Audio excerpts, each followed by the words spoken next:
Olá, pessoal. Bom dia, boa tarde, boa noite para todos vocês. Já fizemos 2 meses que estamos nesse regime remoto, né? Então, muito aprendizado, muita resiliência, muita superação, mas o mais importante de tudo, estamos juntos nessa empreitada. E tudo o que nós, professores, estamos fazendo é pensando no melhor para vocês. E vamos sair dessa, né? Cada dia que passa, cada semana que passa, estaremos enfrentando, mas com certeza vai dar tudo certo, tá bom? Tô gravando só o áudio aqui porque meu cabelo não tá legal, meu cabelo tá branco, e aí realmente complicado, sabe? Assim, muito complicado, complicadíssimo para mim. Então é uma outra batalha que eu tô tendo que enfrentar, mas no final vai dar tudo certo. Então chega de conversa fiada, chega de bobagem e vamos ao que interessa. Pessoal, hoje estamos começando uma unidade nova. E é uma unidade que será muito importante para vocês, porque será o projeto integrador do semestre que vem. Então, vocês têm que sair dessa unidade afiado, porque tudo que vocês aprenderem agora será utilizado no próximo semestre, tá bom? E aí nós vamos entender como é que funciona essa loucura da gestão de cargos aí. Coloquei o cara numa roda aí em busca de dinheiro, né? Por quê? Quanto melhor o cargo, mais chance tem de ganhar. Então é uma busca, mas a gente vai entender como é que isso funciona, tá certo? Então, olha só. As organizações não operam na base da improvisação, pois são intencionalmente criadas para produzir, ou seja, produto, seja serviço, né?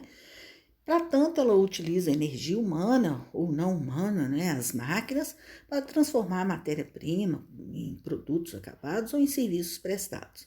As organizações somente podem funcionar quando as pessoas estão em seus postos de trabalho e são capazes de desempenhar adequadamente os papéis para os quais foram selecionados, foram admitidos, foram preparados. Então, a empresa, ela precisa da pessoa certa no lugar certo. Cada um no seu quadradinho, desempenhando a sua função, tá certo?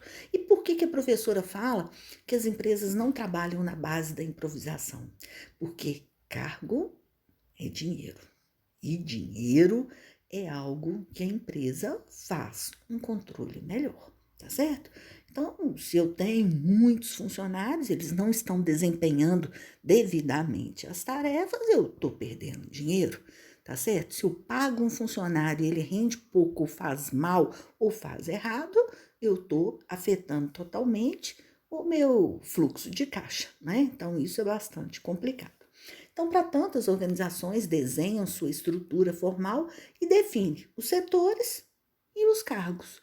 Ah, nesse setor aqui eu vou ter tantos fulano para fazer isso, tal, eu preciso desse cargo, tá certo?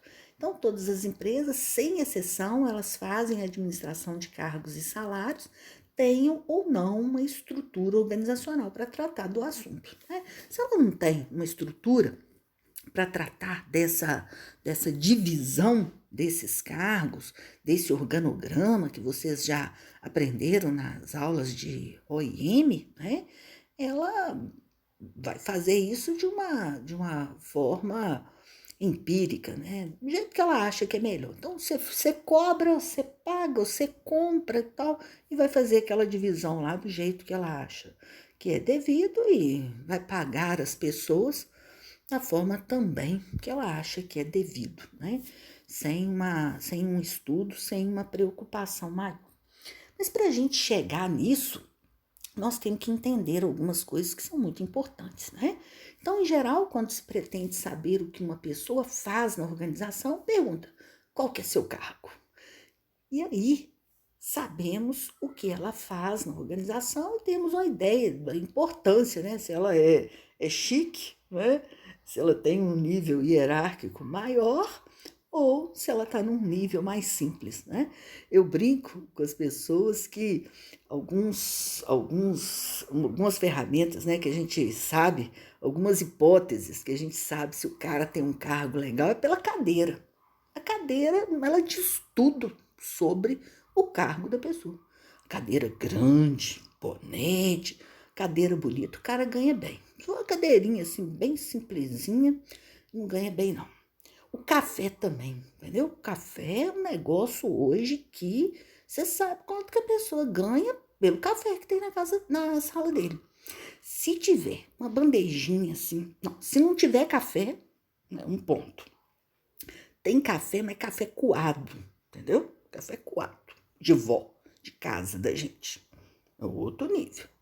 Agora, se tiver uma máquina de café, já começou a melhorar. O cara tem uma máquina de café, aí o cara tem uma máquina de café automática, expressa, que conversa com a gente. Nossa, esse cara ganha um rio de dinheiro, entendeu? Então, tem algumas coisas assim que você percebe. Se a sala do cara é mais em cima, o cara ganha melhor, entendeu? A sala dele mais lá no fundinho, assim, mais esquisitinho, assim, o cara ganha menos. Bobagem, né, pessoal? Bobagem, bobagem. Mas é verdade, né? Então, para a organização, o cargo constitui a base da tarefa organizacional. E para a pessoa, o cargo constitui uma das maiores fontes de expectativa e de motivação. Porque se eu subir de cargo, se eu crescer de cargo, se eu melhorar de cargo, eu vou ganhar mais dinheiro. Em tese, né? Eu vou ganhar mais dinheiro. Então, isso causa muita expectativa e causa muita motivação ao funcionário. E aí a gente discute uma questão, né? Dinheiro não traz felicidade, Molica. Sim, dinheiro não traz felicidade, não. Senão, pessoas ricas não suicidavam, pessoas ricas não entravam em depressão, não era triste. Mas a gente tem uma conceituação hoje que diz: felicidade traz dinheiro. Com certeza, porque se você é um cara feliz, você tá de boa, você tá feliz, você atrai coisas boas, você desempenha melhor o seu trabalho, você trabalha em pé falando até 10h40 da noite todo dia e tá feliz, tá certo? Se você vai ficar rico é outra coisa, mas que essa felicidade, ela traz energia boa e essa energia boa acaba te dando outras oportunidades e essas outras oportunidades vão fazendo que você cresça na sua carreira, realmente não tem dúvida disso, né? Dinheiro não traz felicidade, realmente, né? O exemplo é agora no coronavírus, né? Todo mundo é igual, classe alta, classe média, classe baixa, tá todo mundo dentro da mesma situação. Se você for para o hospital, você vai ficar não interessa se você tem o melhor plano de saúde, né? Você vai ficar na mesma situação dos outros. Então a gente sabe que o dinheiro não traz felicidade. A gente sabe que chorar em Paris é melhor do que chorar em Ubar, né? Mas que a felicidade traz dinheiro, eu não tenho dúvida alguma sobre isso, né? Você está feliz, você está de boa, você está alegre, você está mais produtivo, as coisas tendem a acontecer, né? Então, os cargos são intencionalmente desenhados, projetados, delineados, definidos e estabelecidos dentro de certa racionalidade, que é o que eu quero, a busca da organização. Porque senão eu vou ter o quê? Várias pessoas fazendo a mesma coisa, serviço repetitivo, a divisão das tarefas ou das atribuições, ela não acontece de forma legal, que é coisa pior que você liga para uma empresa e fala, porque aconteceu isso, isso, isso. Vou passar para outra pessoa, porque aconteceu. Aí você já contou 10 vezes o caso, o problema seu. Por quê? Porque não tem uma definição, não tem uma organização do cargo e aquela pessoa que se responsabiliza e responde por aquela área. Então, olhando sobre outro prisma, um cargo constitui uma unidade da organização e consiste em um conjunto de deveres e responsabilidades, o que tornam separado e distinto dos demais cargos. Então, isso é super importante, é decisivo, tá certo? Por quê? Cada cargo, ele tem que ter as suas tarefas, ele tem que ter as suas atribuições, porque senão ele impacta no outro. Quando eu deixo de fazer, eu atrapalho quem está ali na minha frente, né? Então, aquela cadeia cliente-fornecedor, ela não funciona, existe um atraso muito grande, uma burocracia muito grande, uma perda de tempo muito grande, e tudo isso impacta no resultado da empresa, né? E aí, uma coisa, pessoal, que eu queria que vocês prestassem bastante atenção nesse slide, e vocês, por menos experiência profissional que tenham, vocês já vivenciaram essa situação ou já ouviram um ente, um parente, né, um ente próximo contando. Olha só, muitas vezes isso acontece nas empresas mais do que a gente imagina. Tem um que trabalha demais, ó, o cara trabalhando demais, minha cabeça vai explodir, 10 horas da noite, o cara tá lá. E tem outro que é vidão, é coisa boa.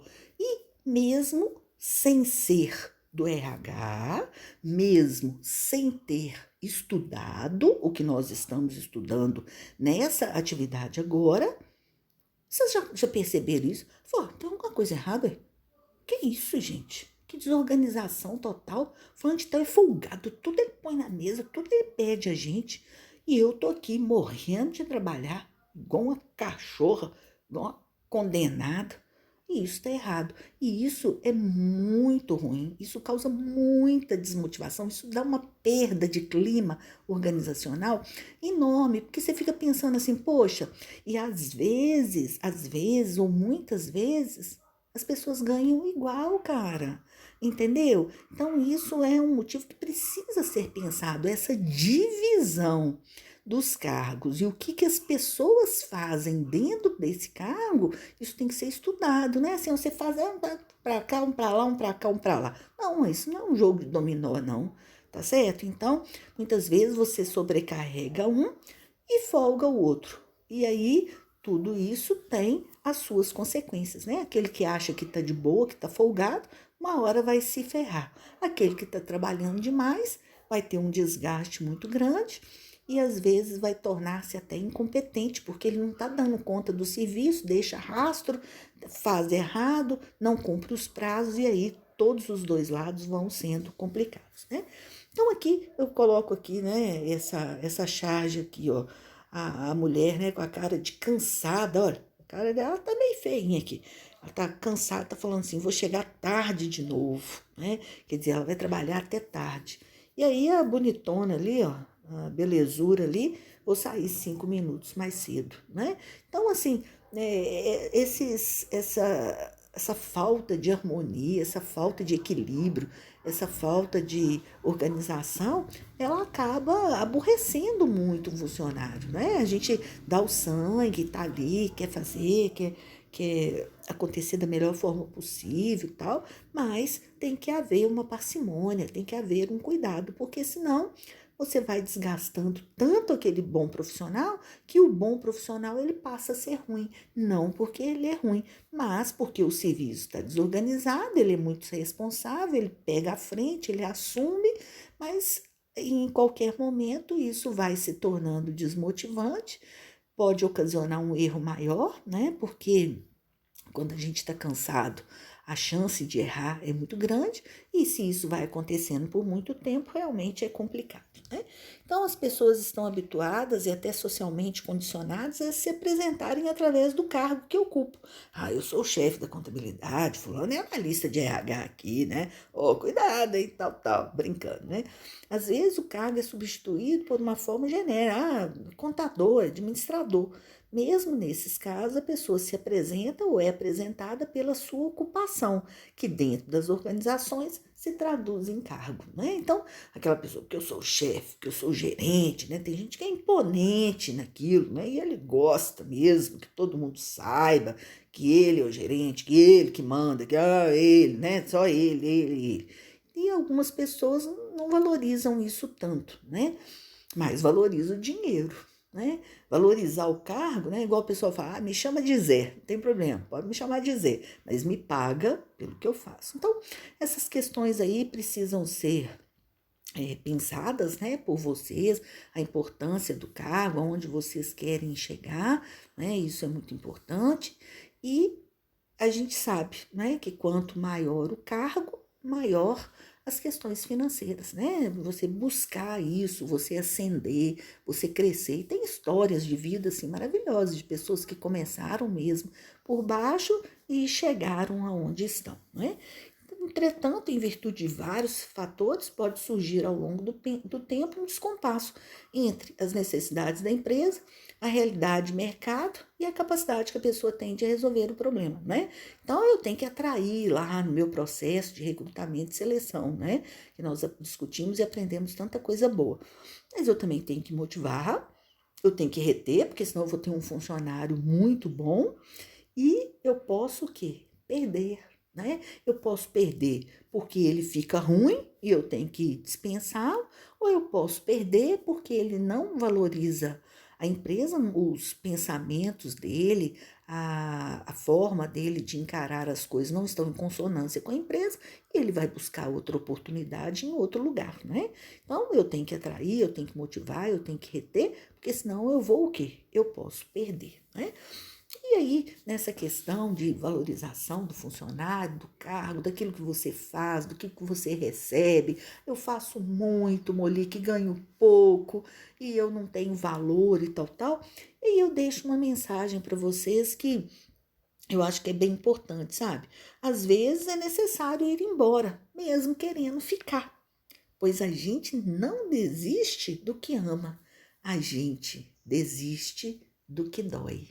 E isso é bonito demais, gente. Isso é profundo demais, mas isso não é decisão para você tomar do dia para a noite. Ah, amanheceu hoje, eu vou lá e vou trocar de empresa, eu vou sair, eu vou pedir demissão. Não, mas a gente tem que pensar nessa estrutura. Será que o meu cargo está sendo conveniente com o que eu faço? Será que o meu nível de responsabilidade ele é proporcional ao que eu ganho? Então, são coisas que vocês têm que pensar. E às vezes a empresa, ela não vai decidir por ninguém, né? A pessoa está ali, está trabalhando, ganha pouco, faz muito, está excelente, né?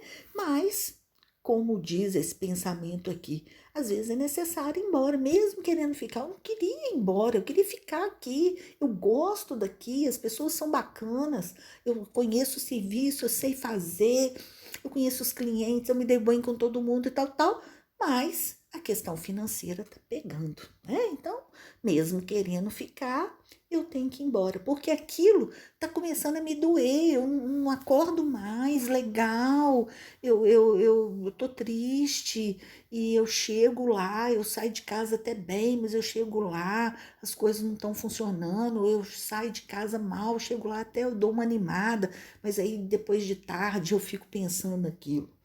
Tem uma outra frase aqui, olha, difícil é saber quando ir embora, o exato momento que é preciso deixar tudo de lado e seguir em frente, reconhecer que está na hora de partir e ir embora e finalmente desapegar, tá certo?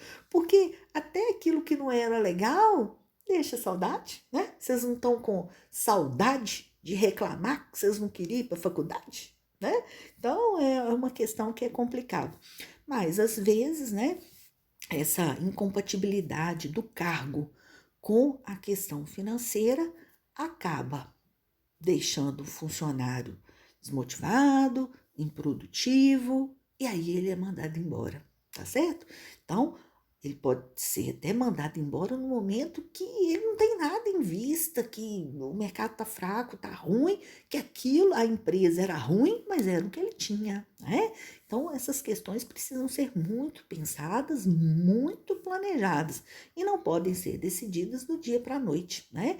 E aquilo que eu falei com vocês muito no recrutamento e seleção, eu não posso me preparar para o mercado na hora que eu estiver desempregado.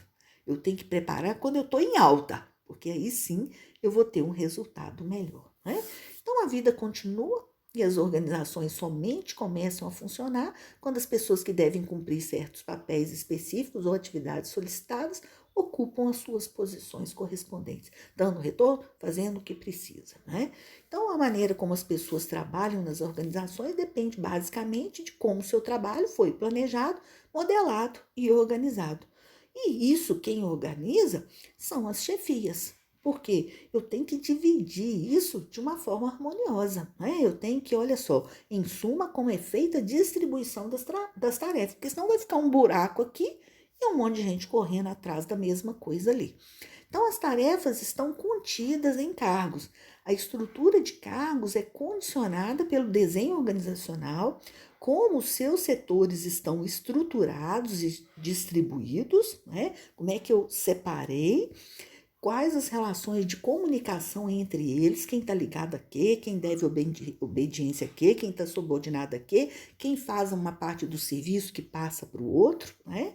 E como o poder está definido e como as coisas deverão funcionar. Então aqui, ó, eu tenho uma divisão aí, ó, essa moça aqui embaixo, ela está trabalhando mais do que os outros. Será que isso está certo? Será que isso está harmônico, né? Mas também tem o seguinte, às vezes a pessoa faz uma pequena parte, mas é uma parte que é de suma importância. Então, tudo isso precisa ser entendido para que não haja um desgaste emocional das pessoas desnecessário em função da falta de uma distribuição correta das tarefas. Então, o planejamento de carga e salário precisam acompanhar o avanço tecnológico, é outra coisa também que é muito importante. Talvez as pessoas não estão acompanhando o ritmo da mudança das tecnologias, né? Ela vai ficando para trás e isso compromete todo o trabalho. As mudanças de mercado, a política econômica, com certeza, como também participar das decisões maiores da organização. Precisa conhecer as metas e objetivos da empresa para melhor se adequar e se encaixar nas práticas e políticas gerais dessa organização. Então não adianta, a pessoa ela também não está acompanhando a evolução e não dá conta de cumprir as tarefas, as suas atribuições da forma que se faz necessário. Então, se a estrutura organizacional é rígida e imutável, os cargos também serão fixos, permanente, definido, fechado, individualizado e delimitado. Cada um faz essa parte, é só isso que faz.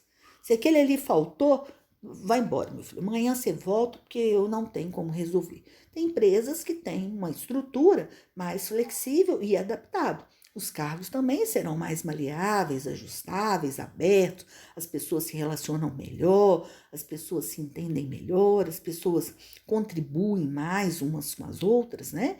Com elevado índice de interação com o ambiente que os circunda. Então, hoje, a modelagem do trabalho requer mais flexibilidade, né? Muitas empresas que eram para ter 6, têm 4. E aí eu tenho que aprender o serviço do outro, eu tenho que fazer o serviço do outro, e as pessoas faltam, as pessoas adoecem, as pessoas saem de férias. Então é muito importante que haja uma mobilidade, que haja uma flexibilidade maior. É lógico que eu não faço com a mesma perfeição e com a mesma rapidez do outro, porque aquilo que a gente faz todo dia a gente faz melhor, mas que haja esse conhecimento, para que haja essa interação entre os cargos, entre as tarefas, entre as atribuições, isso é muito importante, né?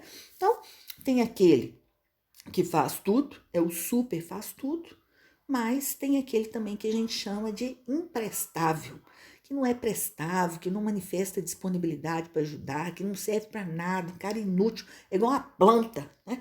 Igual a pessoa tá falando isso, que é meio paradão, assim, o pessoal tá falando que é planta, igual uma planta. Então não adianta eu querer ser o super faz tudo, fazer tudo porque eu não vou dar conta, mas eu também não posso ser imprestável. Eu gosto muito da palavra disponibilidade. Não é algo que eu faço todo dia, mas se precisar, eu tô ali. Então, na verdade, a gente tem que manter, né, um equilíbrio, é muito importante, porque senão realmente fica muito importante, muito sério, porque eu vou me desgastar ou eu vou ter ali um parceiro que não contribui, né? Então, essa é a nossa primeira parte. Gostaria que vocês pensassem, gostaria que vocês refletissem bastante sobre o tema, né? E a gente vai dar continuidade daqui a pouco, tá bom? Beijo, até 1 minuto.